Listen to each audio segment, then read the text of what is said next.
Soy Luis Alonso Herrera, director general del Instituto Nacional de Medicina Genómica. El día de hoy quiero darles la bienvenida al sexto encuentro estudiantil. Debido a la pandemia, este encuentro se va a celebrar de forma virtual. Sin embargo, esto ha facilitado que alumnos de otros lados del país se unan, así como alumnos de otros países como Argentina y Cuba. Yo los invito a que disfruten estas pláticas. Estas son sus instalaciones, aunque sean virtuales en este momento. Yo confío en que este sea un encuentro muy exitoso. Nuevamente les doy la bienvenida a estas instalaciones, aunque sea de forma virtual, y espero y les deseo que tengan un encuentro muy productivo. Muchas gracias.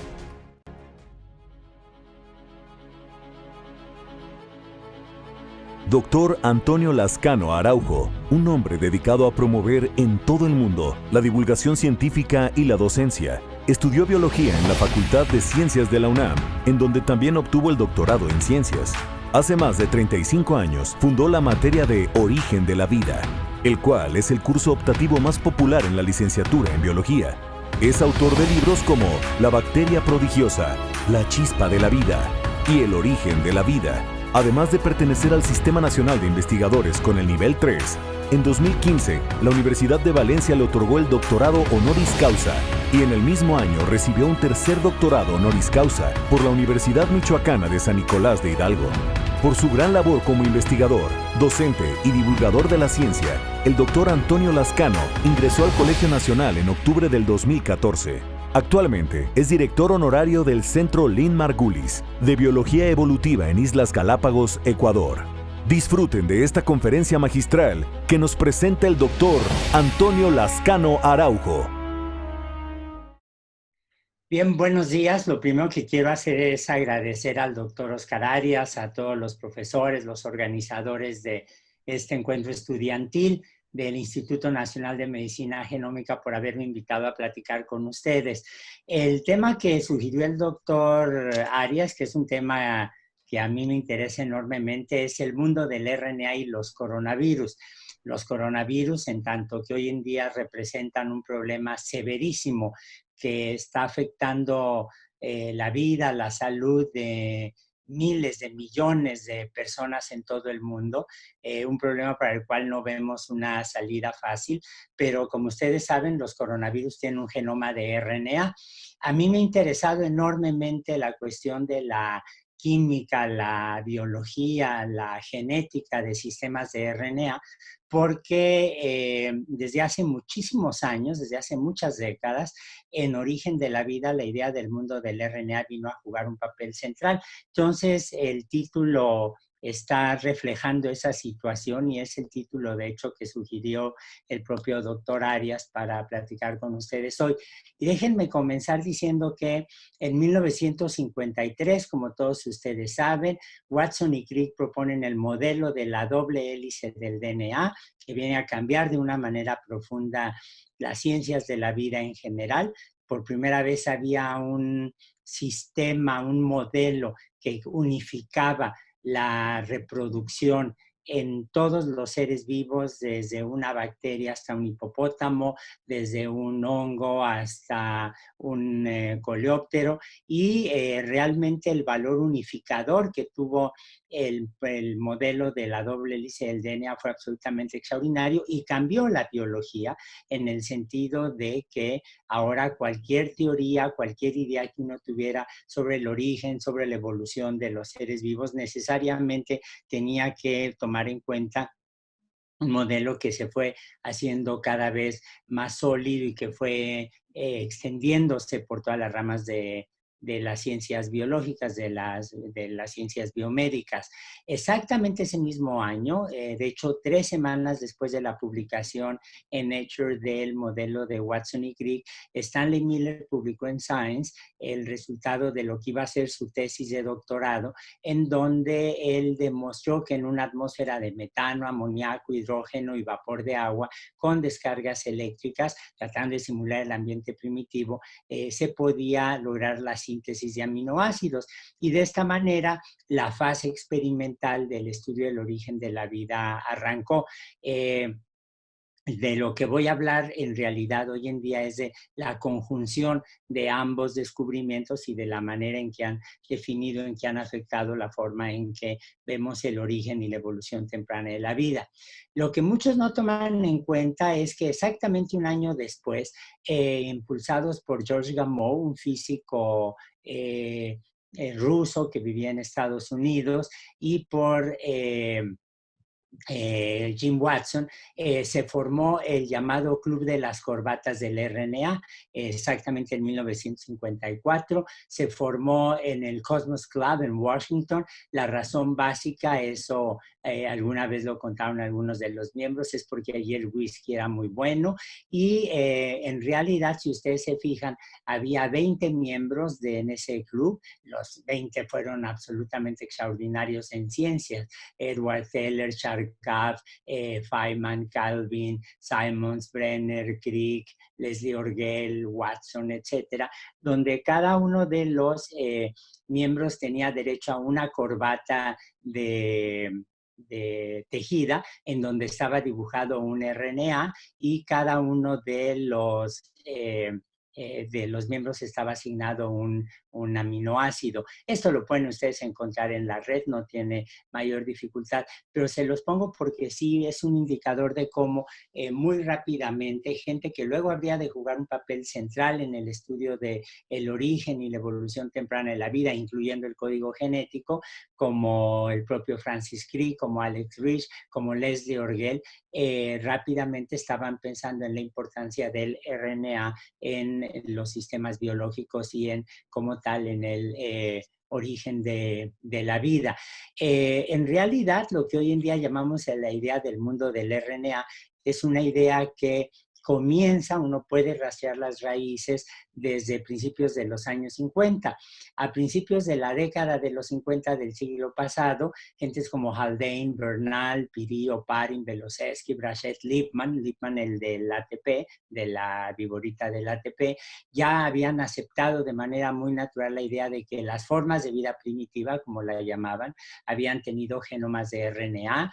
Belossevsky, Akin, Handler, Leslie Orgel, White habían propuesto que si uno examina la bioquímica actual de los seres vivos, se da uno cuenta que ninguna proteína de importancia biológica, metabólica, puede funcionar sin coenzimas y la mayor parte de estas coenzimas son derivados de ribonucleótidos, lo cual les hizo pensar que tal vez había habido una etapa ancestral había una etapa ancestral del metabolismo en donde eran las coenzimas las que catalizaban las reacciones bioquímicas, y luego en los años 60 Smith, Crick, Orgel, sobre todo estos dos últimos y sobre todo Leslie Orgel, en un artículo famosísimo que se publica en 1968 en el Journal of Molecular Biology, se dan cuenta que la estructura tridimensional de los RNAs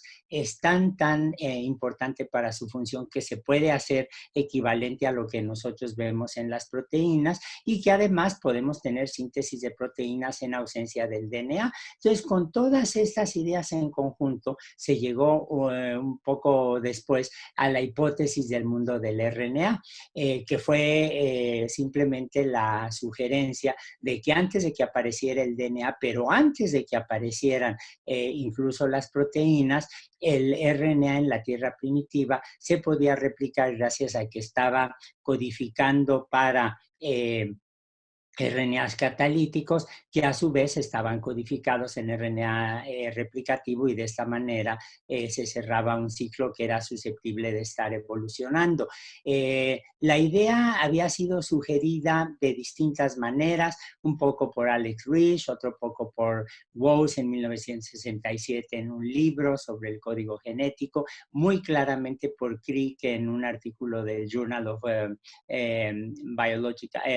Molecular Biology, y especialmente con mucho detalle por Leslie Orgel en ese mismo año.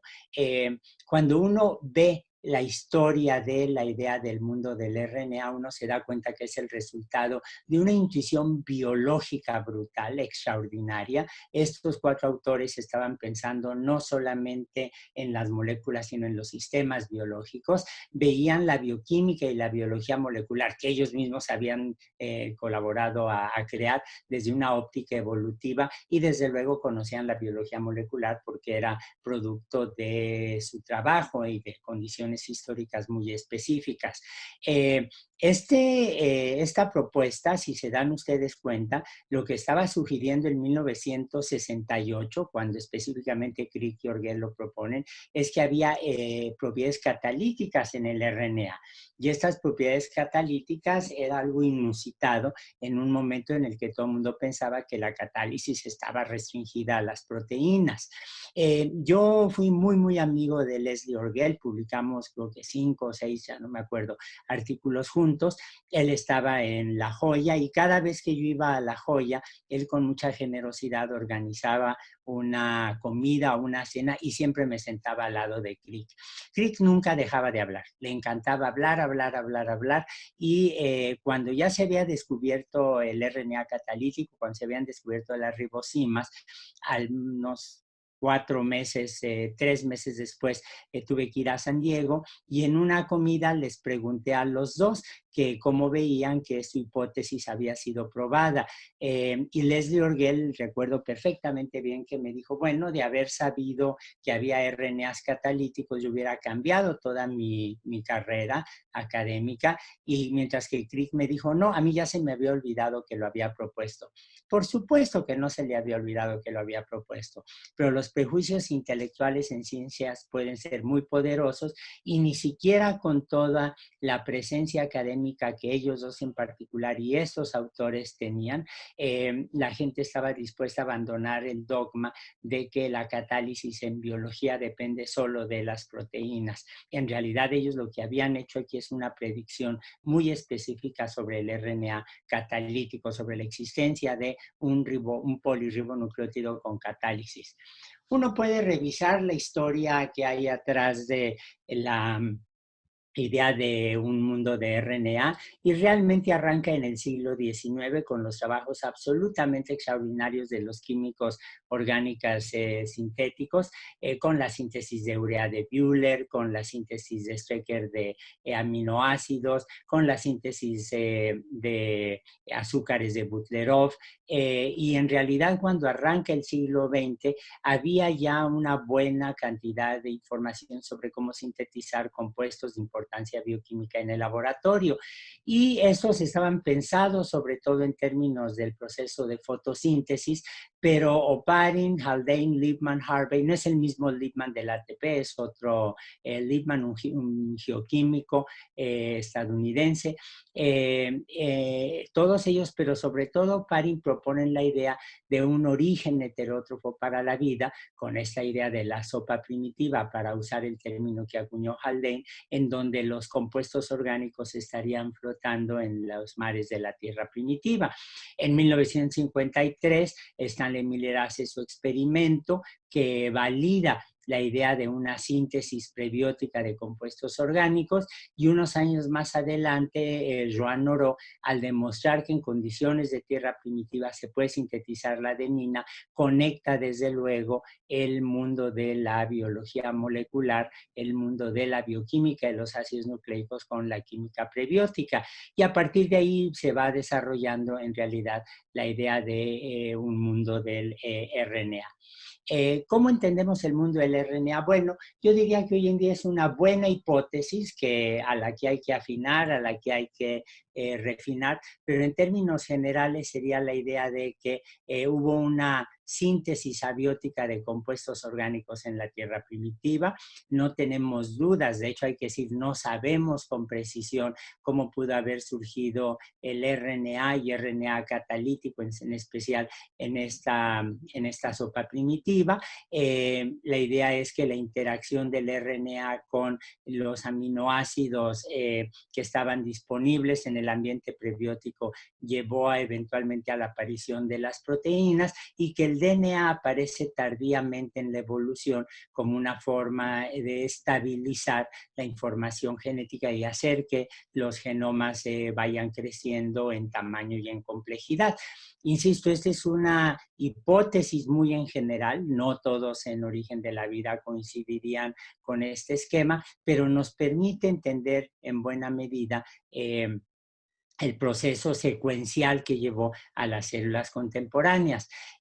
¿Cuál es la evidencia que tenemos a favor de este esquema? Bueno, para mí uno de los más importantes viene del trabajo de Ada Jonath, una amiga personal, una amiga de laboratorio con quien estamos empezando un trabajo que ahora se ha visto suspendido por la contingencia sanitaria. Ada Jonath lo que hizo fue demostrar que cuando uno examina tiene con cristales extraordinariamente refinados la estructura del ribosoma, en la subunidad mayor del ribosoma, donde tenemos el sitio de la peptidiltransferasa, el sanctum sanctorum, donde se forman los enlaces peptídicos, ahí no tenemos proteínas.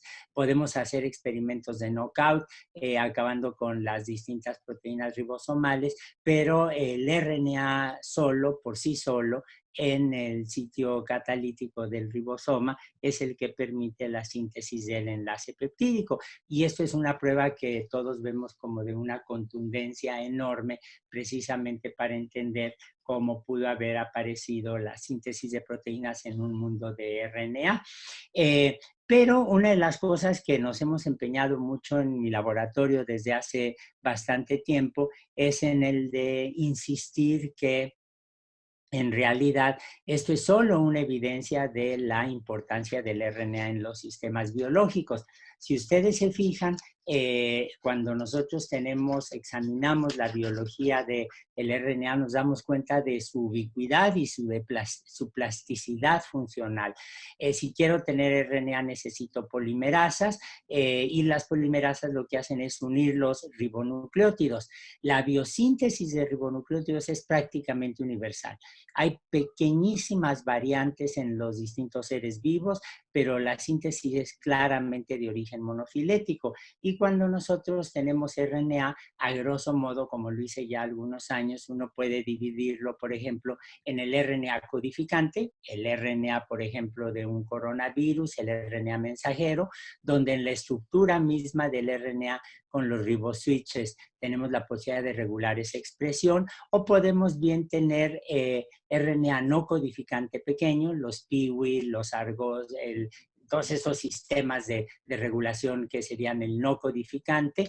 Podemos tener RNAs grandes no codificantes, el RNA ribosomal de transferencia, los primers, los long non-coding RNAs, que ahora sabemos juegan un papel esencial tanto en virus como en sistemas celulares. Si nos fijamos, si quiero tener DNA, necesito desoxirribonucleótidos, y para tener desoxirribonucleótidos en todos los seres vivos, absolutamente en todos, necesito reducir los ribonucleótidos. Y lo que hemos hecho en mi laboratorio es estudiar la evolución molecular de la transformación de ribonucleótidos en coenzimas. Muchas de las coenzimas son derivados de ribonucleótidos. En la histidina, esto fue la tesis de doctorado de Alberto Vázquez, que ahora está haciendo un postdoc en la Universidad de California en Los Ángeles, de las alarmonas, la MP cíclico, etcétera. Y este fue un trabajo de Ricardo Hernández Morales, de laboratorio, el trabajo de doctorado. Y este trabajo, junto con el de la histidina, me siento especialmente orgulloso de ellos porque demuestra cómo uno puede seguir, rastrear el origen de las enzimas que permiten la síntesis de estos componentes esenciales de los sistemas biológicos contemporáneos. E incluso hay algunos antibióticos que juegan un papel importante en la inhibición del crecimiento de hongos, de algunos virus, y que son derivados de ribonucleótidos. De manera que se dan ustedes cuenta que el RNA juega realmente un papel muy crítico en los sistemas actuales. No nada más es la catálisis, sino el papel funcional como precursores, como reguladores, etc. Bueno, la pregunta natural que uno se hace es, y esto se refleja de alguna manera en los virus. Y déjenme muy rápidamente explicar cómo Baltimore, con una intuición biológica maravillosa, en 1971 dice, a ver, hay muchos tipos de virus, pero en realidad uno los puede dividir en virus de RNA y en virus de DNA. Y esa es una clasificación que sigue siendo de una utilidad enorme. Pero lo que quisiera que se fijaran es en las distintas estrategias funcionales que tienen los virus de RNA para codificar y expresar eventualmente su mensaje genético. Realmente aquí lo que estamos viendo es, en términos evolutivos, una diversificación de formas de codificación de la información genética que nos refleja una exploración de muchísimos nichos, mientras que en el DNA son o de una hebra o de doble hélice y no hay mayor complicación. FIX 174 sería un ejemplo de una sola hebra, ¿no? Y de doble hélice, bueno, hay muchísimos que ustedes conocen. Pero vean todas las estrategias que vemos en los virus de RNA. Bueno, ¿esto qué me dice sobre la evolución? Hace ya 30 años, más de 30 años, Holland, uno de los grandes teóricos de el estudio de la replicación de virus de RNA, escribió, y miren la frase que acertada es, por lo tanto, la biosfera actual está basada en DNA y las únicas formas de vida, lo pone entre comillas, de RNA son los virus de RNA. Estos dependen de células hospederas basadas en DNA para su existencia. Si los virus actuales de RNA contienen o no secuencias que sean vestigios de las primeras formas de vida de RNA es desconocido y probablemente nunca se va a conocer, pero es claro que los virus de RNA son ubicuos y son parásitos extremadamente exitosos de las células que tienen una importancia celular enorme. En realidad, lo que les voy a tratar de mostrar un poco más tarde es cómo hemos podido demostrar en el laboratorio que efectivamente hay virus de RNA, muchos virus de RNA tienen vestigios de lo que parece ser una polimerasa ancestral, sin que esto implique que los virus de RNA sean necesariamente antiguos. Las preguntas que la gente se haría son, ¿los virus son entidades primordiales? Y una pregunta o hipótesis que muchos se han hecho es, bueno, tal vez los virus de RNA provienen de esta época en que había RNA y proteínas, el cambio hacia genomas de DNA, dicen, bueno, tal vez aquí es cuando está el origen de retrovirus, como muchos virus asociados a cáncer, como el virus del VIH, etcétera, mientras que los virus de DNA dicen, bueno, estos son relativamente recientes. Yo creo que esto no es cierto.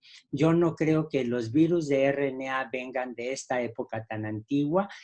No creo que haya sido indispensable la aparición de una reverso transcriptasa para pasar de genomas de RNA a DNA, dada la poca especificidad que tienen todas las enzimas, y creo que no hay ninguna duda de que los virus de DNA son contemporáneos. ¿Por qué ponemos en duda esto? Bueno, José Alberto Campillo Valderas, en el laboratorio, cuando se recibió hace unos años, se dio cuenta de algo que nada más se lo pongo por el momento aquí, y es que los virus de RNA en realidad son prácticamente exclusivos de eucariontes. Son especialmente abundantes en plantas. El 96% de los virus de RNA en realidad son virus de eucariontes. Solamente un 4% de virus de RNA están presentes en proteobacterias, y todas estas proteobacterias, alfa proteobacterias, gamma proteobacterias, Escherichia coli, pues, por ejemplo, en realidad son simbiontes, son parte de la microbiota de animales, lo que sugiere que tal vez hubo un brinco de estos virus hacia proteobacterias. Para las arqueas no conocemos virus de RNA, esto no quiere decir que no existan, pero se han buscado con una intensidad enorme, pero la distribución filogenética de los virus de RNA sugiere que en realidad son entidades biológicas que surgieron con los eucariontes, que se diversificaron con los eucariontes, que como ustedes saben, ni remotamente son las formas más antiguas de vida. vida. Esto no quiere decir que algunos componentes de los virus de RNA no sean antiguos.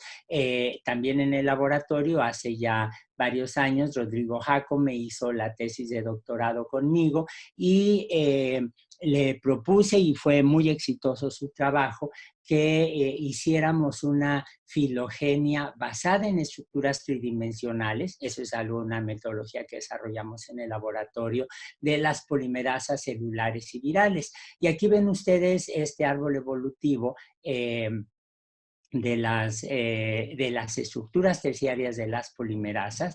Aquí ven ustedes en verde, en amarillo y en rojo los sistemas virales, básicamente, incluyendo los retrovirales en esta zona amarilla o verdosa, clara, en fin, este verde militar, digamos de así.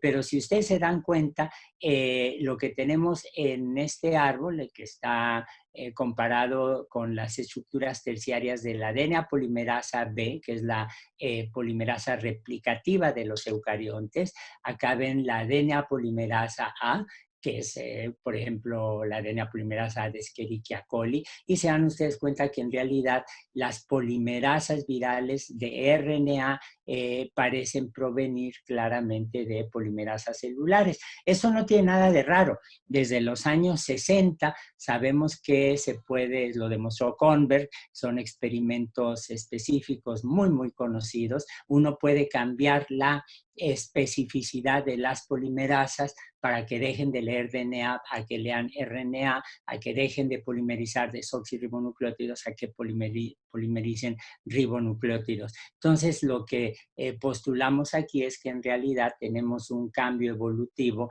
de la especificidad del molde y el substrato. Bueno, he hablado de las polimerasas, y las polimerasas, la mayor parte de ellas, una enorme mayoría, tienen lo que se conoce como el modelo de la mano derecha. A los estadounidenses les gusta decir que tienen modelo de un guante de béisbol. Los franceses, que son muy de box, dicen que tiene la forma de un guante de boxeo. Yo prefiero irme sobre el modelo de la mano de Rodin en un esquema que propuso Luis Delahaye. Y la idea básica es que aquí tenemos el fragmento Krenov de la DNA polimerasa de Escherichia coli. Esto correspondería al pulgar, esta parte correspondería a los dedos, y la palma de la mano sería la zona más antigua catalítica, una idea que varios hemos propuesto de manera independiente desde hace muchos años, y todas las evidencias que tenemos apoyan esta idea. Si nos fijamos en las polimerasas, ahora RNA polimerasas de los virus de RNA, como en este caso el virus de la hepatitis C, lo que nos damos cuenta es que también tienen la misma forma general. Tenemos los dedos y el pulgar que interaccionan con el molde y con los ribonucleótidos. Tenemos la palma de la mano, que es la parte catalítica exactamente igual que en la DNA polimerasa A o B, la parte catalítica de las polimerasas virales. Pero si ustedes se dan cuenta, cuando comparo esta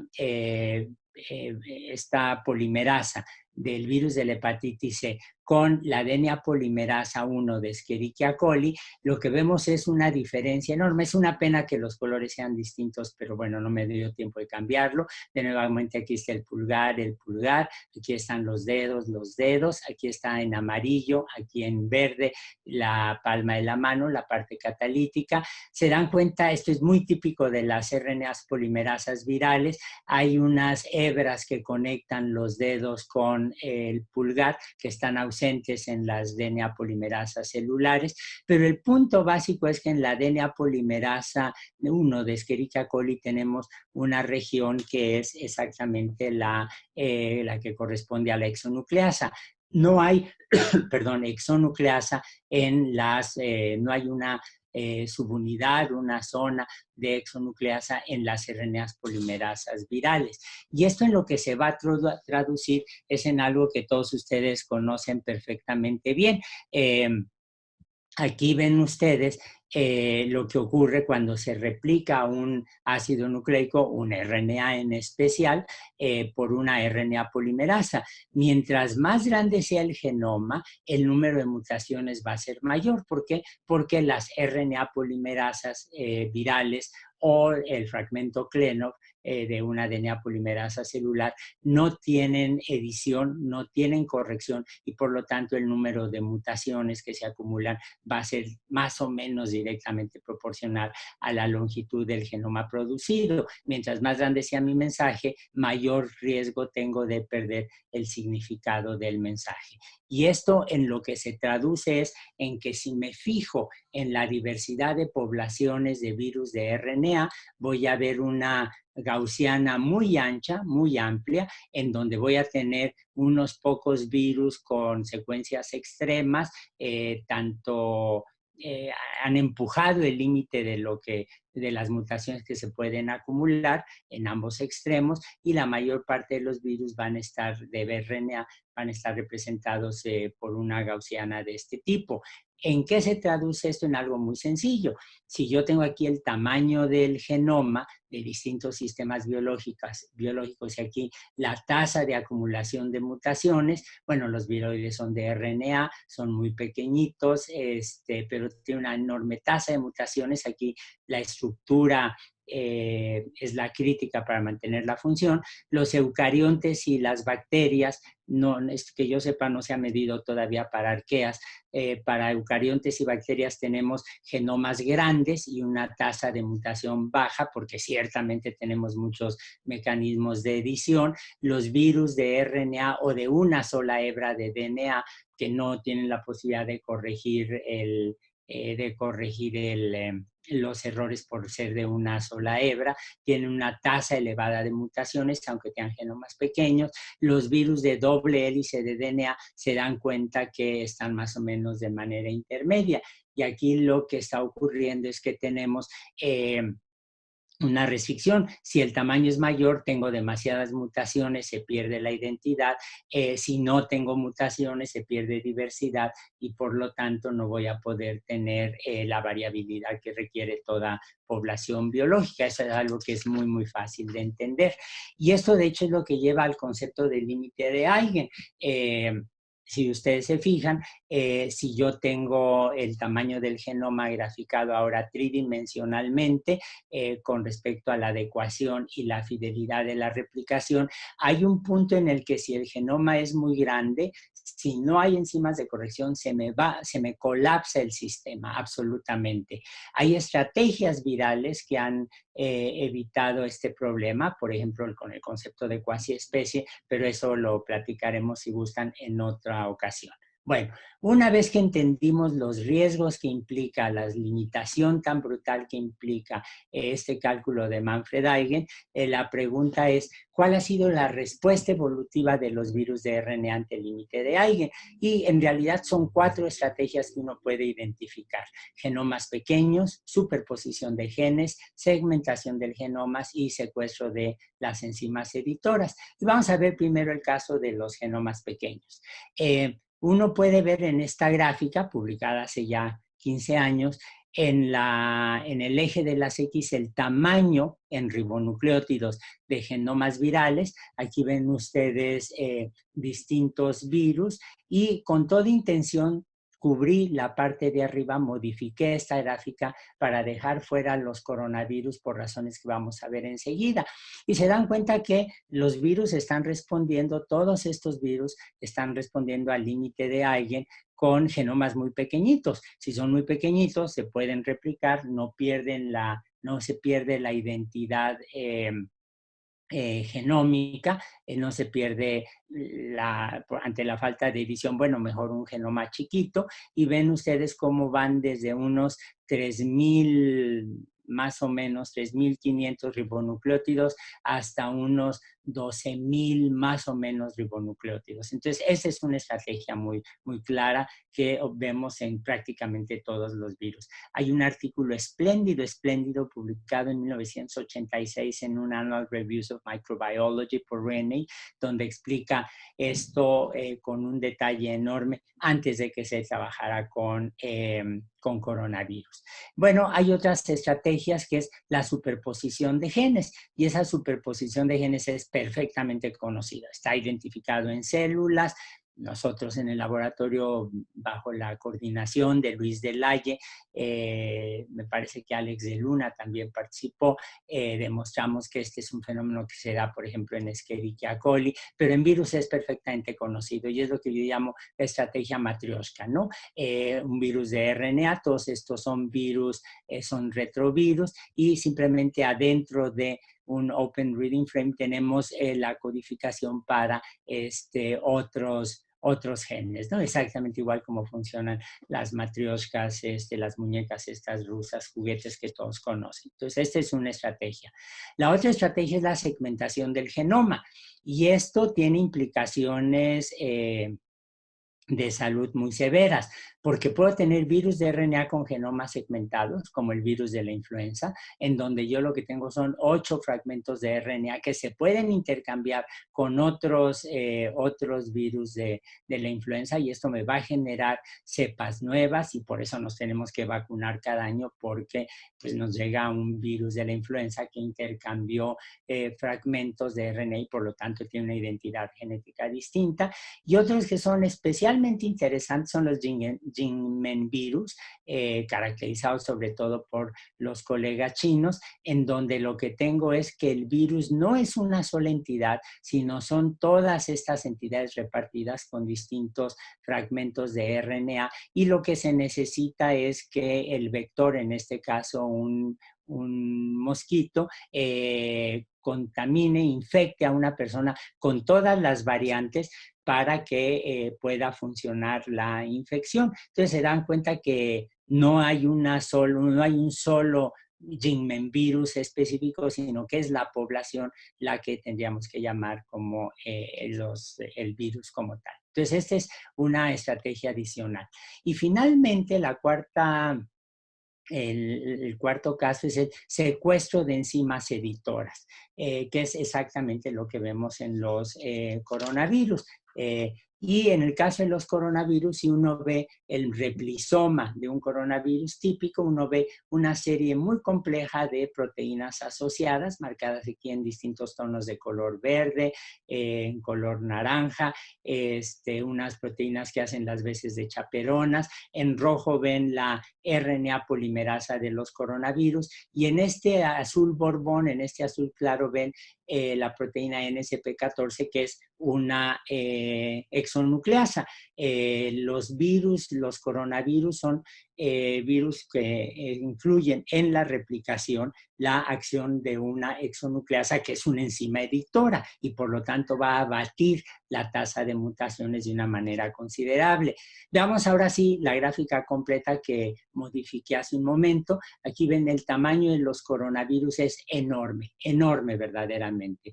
El SARS-CoV-2, que ahora nos está causando tanto daño a nivel individual, colectivo, es un virus que tiene cerca de 30,000 ribonucleótidos. Hay un coronavirus que infecta planarias, que tiene 45,000 ribonucleótidos, una cantidad brutal de ribonucleótidos, un genoma enorme, pero los coronavirus realmente son de todos los virus que conocemos de virus de RNA, son realmente los gigantes en términos del tamaño del genoma. Y además un genoma muy estable, porque tienen una exonucleasa que está garantizando que los errores se puedan corregir. Y el papel que uno se pregunta, nos lo hemos preguntado en el laboratorio, de dónde salió la exonucleasa de los coronavirus, que juega un papel tan crítico en la evolución del tamaño y las bajas tasas de mutación en coronavirus. Bueno, regresemos a la exonucleasa, al dominio de la exonucleasa 3', 5' de la DNA polimerasa 1 de Escherichia coli. Como les comenté, en el laboratorio hemos desarrollado un método desde hace ya 5 o 6 años para hacer comparaciones filogenéticas basados no en las secuencias, sino en la estructura tridimensional de las proteínas. Y aquí ven ustedes la exonucleasa del SARS-CoV, en realidad del SARS-CoV-2, y aquí ven comparado con exonucleasas de Homo sapiens, de Mus musculus, de C. elegans y de Mycobacterium tuberculosis. Quiero decir que no entendemos muy bien, seguramente fue un robo lo que ocurrió en esta exonucleasa de tuberculosis, un robo muy complejo, como vamos a ver enseguida, porque, bueno, con parte de la tesis de Adrián Cruz González, un estudiante del laboratorio que está en su tesis de licenciatura con Rodrigo Jacome, que también es colega del laboratorio. Hicimos esta comparación tridimensional con un enfoque filogenético. Aquí ven ustedes la DNA polimerasa 1 Escherichia coli, en rojo ven el dominio exonucleasa y, por ejemplo, pueden ver aquí como un fago de Escherichia coli tiene ese dominio exonucleasa, claramente lo robó de su hospedero. Aquí ven el dominio exonucleasa en los arenavirus, que son los únicos virus que tienen ribosoma que también se roban del hospedero, no lo están usando, se llaman así por el aspecto como de arena que tienen cuando los ven al microscopio electrónico.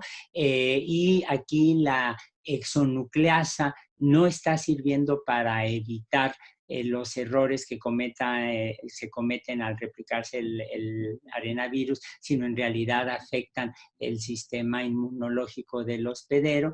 Y aquí ven la exonucleasa del SARS-CoV-2 muy cerca, les decía yo, de Mycobacterium tuberculosis y muy cerca de otras exonucleasas de mamíferos, de humano y de músculos. Pero entonces se dan ustedes cuenta que en el curso de la evolución de las exonucleasas, cuando menos 3 veces han sido robadas de sistemas celulares. Los virus tienen una compulsión impresionante para estar robando los genomas, secuencias de los genomas de los hospederos.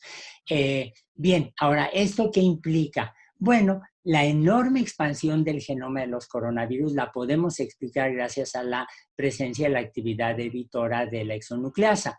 ¿Y esto qué significa? Bueno, como tienen un genoma muy, muy grande, más o menos el 70% de las secuencias del genoma de los coronavirus son parte del aparato replicativo y, por lo tanto, la replicación de estos genomas es mucho más compleja, es más complejo los ciclos biológicos de los coronavirus. Día con día se dan ustedes cuenta que estamos descubriendo distintas formas en que la replicación de los coronavirus está afectando los hospederos, en este caso el SARS-CoV-2 en COVID-19, y también implica que son más estables genéticamente, es decir, la diversidad de las poblaciones de coronavirus es mucho más baja comparada con la de otros virus de RNA. Ahora hay muchísimas, hay cerca de 50,000 secuencias en GSAID de coronavirus. Hay 20,000 secuencias que están muy bien curadas. Es asombroso la manera tan precisa en que han curado esas secuencias. Están disponibles en las bases de datos públicas y uno puede decir sin ningún problema que el SARS-CoV-2 acumula en promedio 2 mutaciones por mes. Hay muchas mutaciones que ciertamente se acumulan pero desaparecen.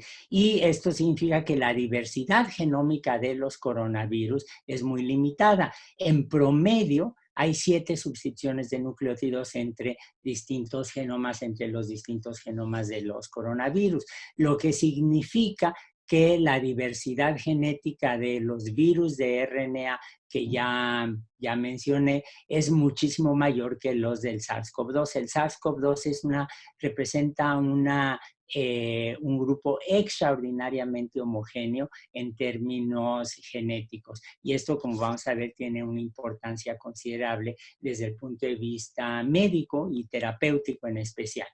En promedio se puede decir que un genoma de SARS-CoV-2 acumula un par de mutaciones puntuales por mes. Esto es más o menos la mitad de los cambios que acumula en el mismo tiempo el virus de la influenza. Claro, el virus de la influenza está intercambiando fragmentos de RNA y es la cuarta parte de las mutaciones que acumula un virus de inmunodeficiencia humana en el mismo periodo. Es decir, en realidad los coronavirus son extraordinariamente estables. Esto tiene que ver, tiene que ver con el tamaño del genoma, pues, y tiene que ver con esta baja tasa de mutaciones producto de la exonucleasa. Ahora, gracias a la estabilidad genómica del SARS-CoV-2, uno puede predecir, de hecho lo hicimos varios autores desde el principio de la pandemia, que no va a haber niveles altos de variabilidad viral en las poblaciones infectadas. Si yo tengo un paciente A en Colombia y una paciente C en Tokio, en Japón, los virus van a ser básicamente los mismos. También significa que una vacuna va a servir para todas las variantes. Esto es especialmente importante porque significa que probablemente no vamos a tener que estar vacunándonos año con año cuando tengamos vacunas disponibles. Significa también que las terapias antivirales pueden ser homogéneas. No tendremos que personalizar tanto las terapias para cada individuo y que la aparición de la resistencia será lenta. Esto no significa que no vaya a haber resistencia. No sabemos, acuérdense que la fijación de cambio de mutaciones es multifactorial, pero ciertamente no vamos a estar enfrentando el problema que vemos con el caso de HIV. Ahora, la diversidad genómica pues, que exhiben es muy limitada. Las diferencias entre dos genomas de SARS-CoV-2 es de entre 7 y 10 nucleótidos por cada uno de sus 29.903 nucleótidos. Hay polimorfismos únicamente en 11 sitios, en poco más del 5% de las secuencias. Todas las mutaciones se pueden explicar por evolución neutral. Hay un artículo espléndido que se acaba de publicar hace un mes más o menos por Dear Love, una postdoc canadiense, es la primera autora, y la famosa mutación de 614 en la proteína Spike de aspartico a glicina está muy extendida, probablemente por efecto fundador. En cuanto vimos esa mutación, recuerdo que una conversación, una comisión, Carlos Arias y dijimos de inmediato, esto es efecto fundador.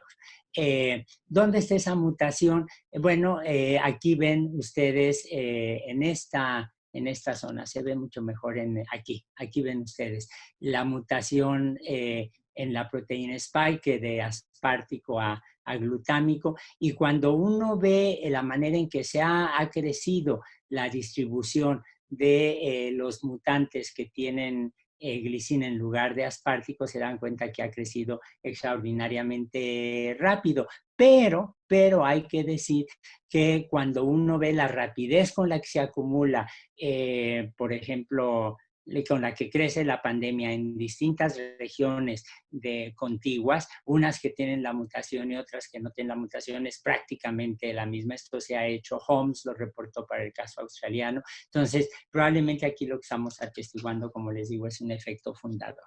Ahora, volvamos a esta estabilidad genética, genómica de los coronavirus. Esta es una de las gráficas de las que presentan todas las noches las autoridades de la Secretaría de Salud, el doctor López-Gatell, y aunque en los 2 últimos días han insistido, lo cual me parece una cosa muy prudente, en que no se ha batido el número de personas hospitalizadas, ven ustedes como han insistido, el presidente mismo lo dice, que la epidemia va bajando, que estamos controlando la pandemia. Eso no es cierto, eso claramente no es cierto.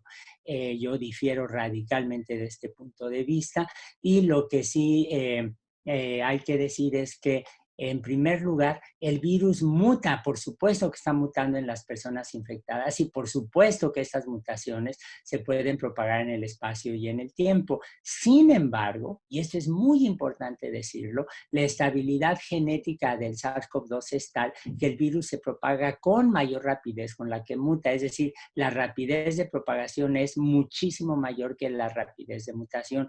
Por lo tanto, los cambios en las curvas de contagio y decesos no se pueden explicar a partir de la biología del SARS-CoV-2. ¿Esto qué significa? Que con la exonucleasa tenemos entonces ahora un blanco terapéutico potencial. La polimerasa del SARS-CoV-2, y ustedes saben que hay muchísimos grupos que hemos estado proponiendo distintos inhibidores, en particular nosotros propusimos hace varios meses el sofosbuvir como un inhibidor del virus de la hepatitis C, por eso les mostré esa polimerasa, y ahora estamos trabajando con un grupo de colegas de el Instituto Nacional de Cardiología en un proyecto que ha sido, en un protocolo que ha sido adoptado y autorizado por todas las instancias correspondientes. Es un protocolo pequeño, de solo 10 pacientes a los que se les está administrando sofosbuvir, que es la propuesta que nosotros hicimos,